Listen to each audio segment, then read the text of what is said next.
Hello again. Welcome back to Jules Watches. Hang on, let me just take my glasses off because I can't seem to see what I'm doing, even though it's right in front of my face. Now, I don't normally do this, but Mrs. Watches is available. She is standing by the light switch. And bearing in mind that this is a Seiko Samurai with the legendary diver's loom on it, let's give it a go. Off with the switch. Look at that. Isn't that a beaut? That's absolutely fantastic. You can see some of the ones in the background there. My only watch that gets anywhere close to this is my green rotary, which I've already done a review of. Thank you, Mrs. Watches. You may put the lights back on. Oh, there we go. It's like coming out of a tunnel, wasn't it? So here we are. Jules Watches. I'm Jules. If you've seen me before, thank you for coming back. If you haven't, thanks for joining me this time round. I have a collection of watches, all of them my own personal watches, so there's no sponsorship. No affiliations with anyone. This is just me reviewing the watches that I purchased with my own money. Some of it with the help of the bank. I paid them back in the end. Anywho, right, it's just me, a little tripod, and my beaten up Samsung phone. So here we go. Right, the next watch on the list. This is the Seiko. This is the Seiko Prospex Samurai, nicknamed Samurai, the SPRF03, and it's a beaut. I'm going to go through some of the things I like, a couple of things I don't like. I'll just talk you around the watch. It's not going to be a long one, but I always say that and end up rambling on about something else anyway. So here we go. Right, we'll start at the top. This is the Seiko Samurai. I've read a couple of different things on this, why it's called the Samurai. Some of it's because it's the sort of sword-style hands, and others say because of the angular way of the case. It looks like it's just been chopped up with a samurai sword, sort of brutal and angular. Personally, I think it's fantastic, but we'll go on to the case in a minute. Start with the movement. It's an automatic movement. I say this is part of Seiko's Prospex range, so Prospex, I think, as it's supposed to be pronounced, professional specification. So it means it should be sort of slightly higher up from the normal Seikos and the Seiko 5s and stuff like that, but not dressy like the Seiko Presage.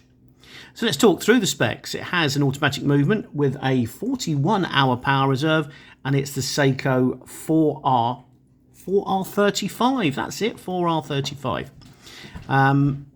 Some good and bad reviews on this. I think it's the only 4R35 movement I've got, and it's been good as gold. I've owned this for about a year and a half now, and it's watch that gets sort of regular wear because it's just nice and sturdy and chunky. And also, it's not stupidly expensive. I mean, it's still a decent watch. It's just sort of set you back in the UK, probably somewhere around the £400 mark. If you're watching overseas, I don't know. You'll have to Google that and find out how many dollars or dong or francs or pesetas or groats you get for your £100 or £400. I got a good deal on this through Watchco. I'll tag them in the link. Again, there's no affiliation to those, but it was the deal I got a year and a half ago. Service is good. So we start at the beginning. Always a good place to start. Also, I never have a glass in the wrong place there. It is a diver's watch. It is an ISO certified 200 metre diver's watch. Screw down crown, screw down case back. Really, really chunky. Good beast of a watch. It's got a lovely, lovely bezel action. If I stop talking, see if you can.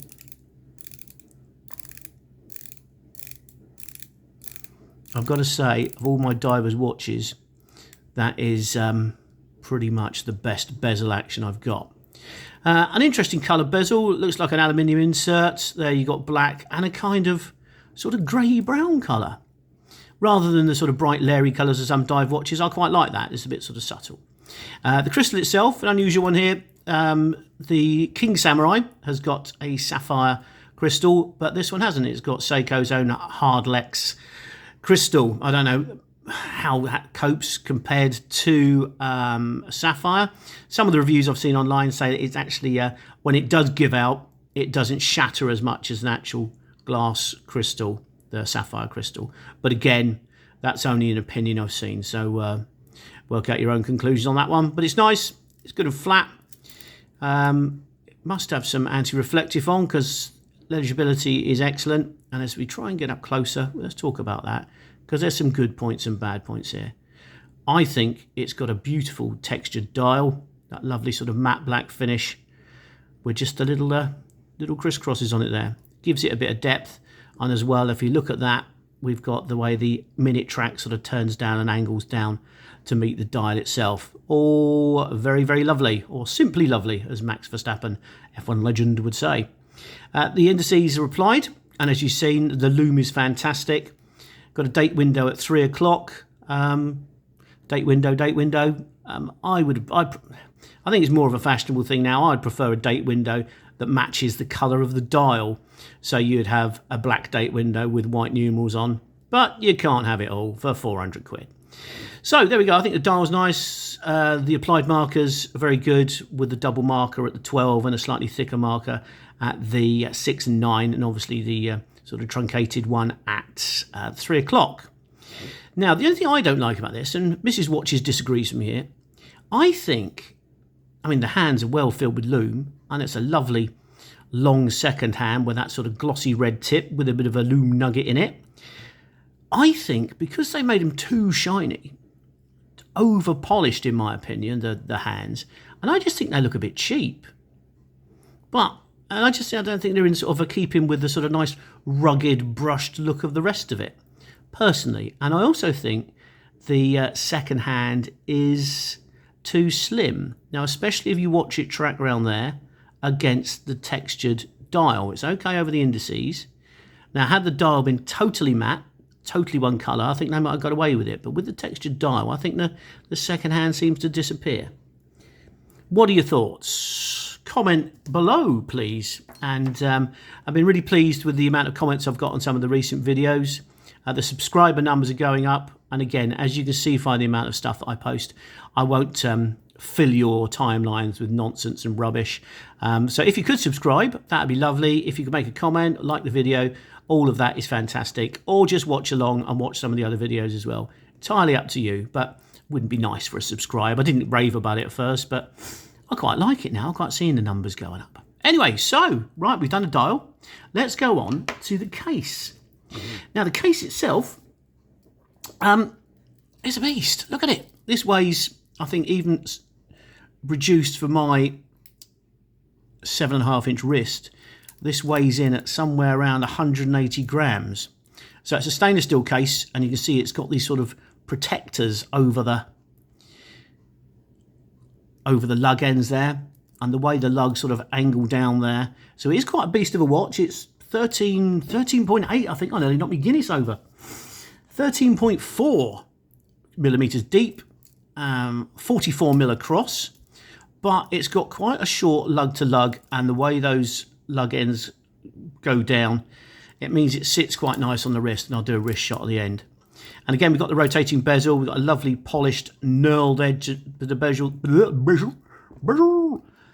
and we've got a lovely knurled screw down crown with, again, yes, no signature on the screw down crown. Come on, Seiko. How much does that cost? 2 position as normal. Hacking's on the second hand.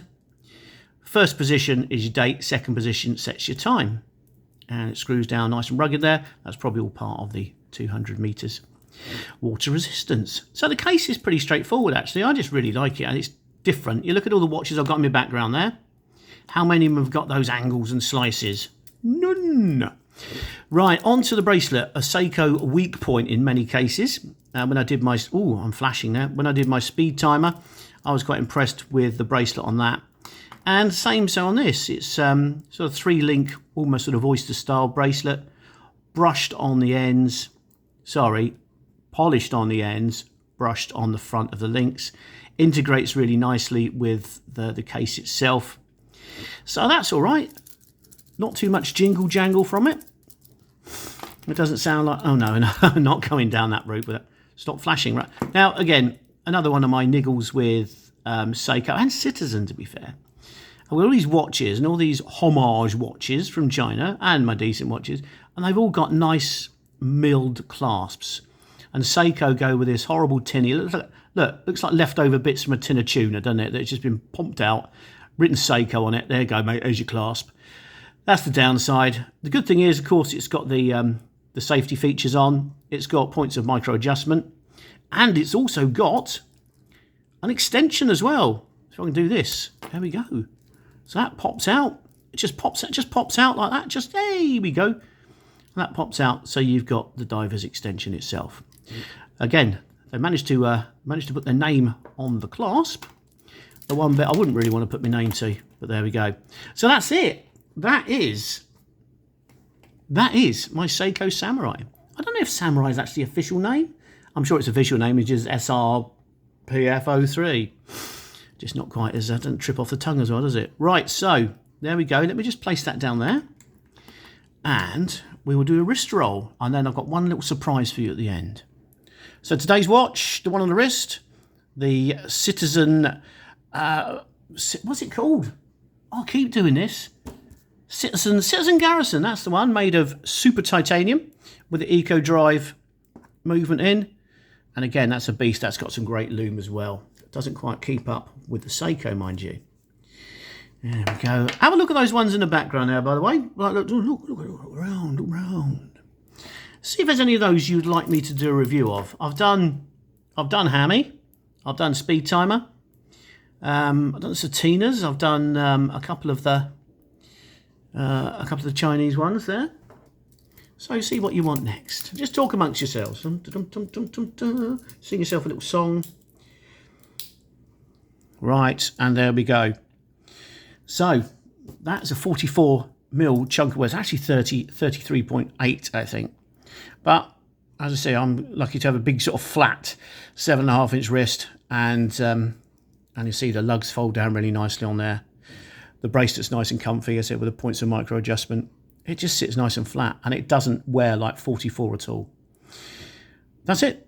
That's me watch for the day. Well, I hope you enjoy the rest of your day. As I said, if you could subscribe, that'd be marvellous.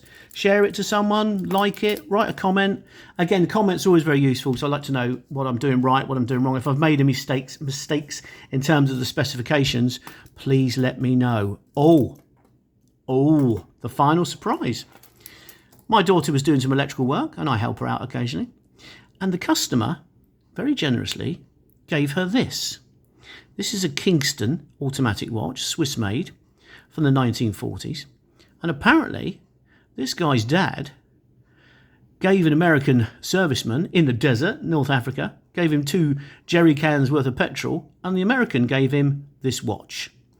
Now, this is an absolute beaut from 1940s during the Second World War, so it's got to be near the tail end because the Americans... let's not go there, shall we? Let's not go there. But they did help us. We needed the help. They just took a while. They were just, making sure they came in at the right time. Anyway, but they did.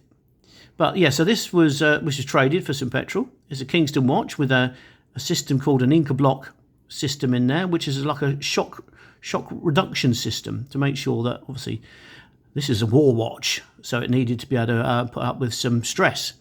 So I'm going to try and give it a bit of a clean up. I'm not actually going to take it apart. Just going to clean up as much of the outside as I can, do a bit more research, get myself a nice strap for it, and then I'll be sticking that on my channel. There you go. Thanks very much for watching. I've been Jules Watches.